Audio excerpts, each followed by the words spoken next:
కాచుకొని లోకానికి వెలుగయ్యావా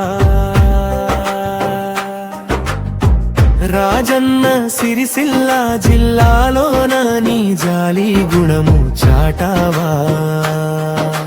తంగళ్ళపల్లి సర్పంచన్న నీ మాటను నువ్వు నిలబెట్టావా కన్నీటితోనే పుట్టినోడ కడదాకా తోడుంటావా భార్య విజయ జ్ఞాపకార్థం వైకుంఠరథాన్ని తెచ్చావా ఓ లక్ష్మీ రాజన్న నీ పెద్ద మనసును చాటావా సర్పంచ్ ఎలక్షన్లో మాట ఇచ్చిన ప్రకారంగా ఈరోజు నేను వైకుంఠ రథము ఆ రోజు వాగ్దానం చేసిన తంగల ప్రజలకు అదేవిధంగా ఈరోజు గ్రామానికి నేను అందరికీ మన కులస్తులందరికీ గ్రామంలో ఉన్న కులస్తులందరికీ మనకు పనికొచ్చే విధంగా ఈ రథాన్ని వైకుంఠ రథాన్ని ఆ రోజు హామీ ఇచ్చినాను. ఈరోజు నేను గ్రామ పంచాయతీకి అప్పయ్యప్పుడు గ్రామానికి అప్పయ్యప్పుడు మీ అందరి నాకు చల్లగా 5 ఏళ్ల కాలం మీ అందరి ఉండాలని నువ్వు ఇచ్చిన మాటకు లోకమంతా హారతులే పడుతుందన్నా ఓ లక్ష్మీ రాజన్న నీ పెద్ద మనసును చాటావా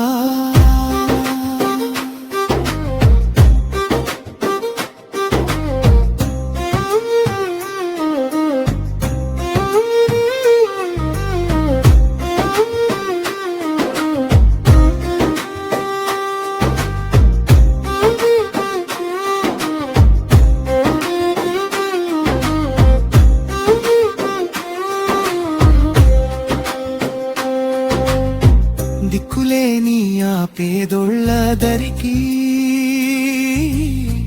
రథమై నువ్వు వచ్చావన్నా ఆఖరి ప్రయాణపు కష్టాల్లో తోడుగా నిలిచే తోడన్నా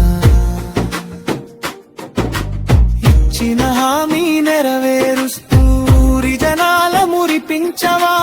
అమ్మ విజయాత్మకు శాంతి కలిగేలా సేవలు చేశావా తంగళ్ళపల్లి గ్రామమంతా నీ నీడన నిలిచింది చూడు ఓ లక్ష్మీ రాజన్న నీ పెద్ద మనసును చాటావా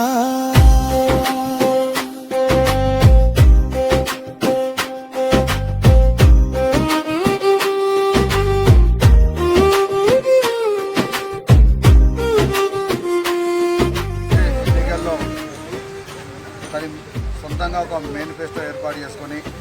తంగళ్ళపల్లి గ్రామాన్ని అభివృద్ధి బాటన నడిపిస్తా అని ఏదైతే వాగ్దానం చేసిందో ఆ వాగ్దానంలో భాగంగా తంగళ్ళపల్లి ప్రజలు కష్ట సుఖాలలో నేను కూడా భాగస్వామ్యం అవుతా అని చెప్పి ఆ రోజు తను ఇచ్చిన మాట ప్రకారం ఏదైతే తంగళ్ళపల్లి గ్రామ ప్రజలు అనారోగ్యం కారణంగా అకాలంగా మరణం చెందితే వాళ్ళని వైకుంఠ రథం ద్వారా తీసుకుపోవడానికి చాలా ఇబ్బందులు ఉన్న తరుణంలో స్వయంగా తను ముందుకు వచ్చి తన సొంత డబ్బులు వెచ్చించి గ్రామానికి ఒక వైకుంఠ రథాన్ని ఇస్తారని చెప్పి ఆ రోజు చెప్పడం జరిగింది. దానిలో భాగంగానే సర్పంచ్ గెలిచిన సుమారు 4 నెలల్లో ఈరోజు వైకుంఠ రథాన్ని తీసుకొని వచ్చి గ్రామ ప్రజలందరి సమక్షంలో గ్రామ పాలకవర్గ సమక్షంలో ఈరోజు గ్రామ పంచాయతీకి హ్యాండ్ ఓవర్ చేయడం జరిగింది. ఈ విధంగా చారిటీ ఏదైతే వాళ్ళ శ్రీమతి గారు మోర విజయ గారి జ్ఞాపకార్థం ఇచ్చారో అలాగే మేమందరం కోరిక ఏంటంటే ఆమె పేరు మీద ఒక చారిటీ ఏర్పాటు చేసి గ్రామ పంచాయతీ పక్షాన సంక్షేమం అభివృద్ధి కాకుండా ఇంకా అభివృద్ధి ఫలాలు అందించాలంటే ఆ చారిటీ ద్వారా సేవా కార్యక్రమాలు చేయాలని చెప్పి గౌరవ సర్పంచ్ గారిని మేము కోరుతూ ఈ విధంగా ఈరోజు అందించినందుకు మనకు ప్రత్యేకమైన ధన్యవాదాలు తెలియజేస్తాము.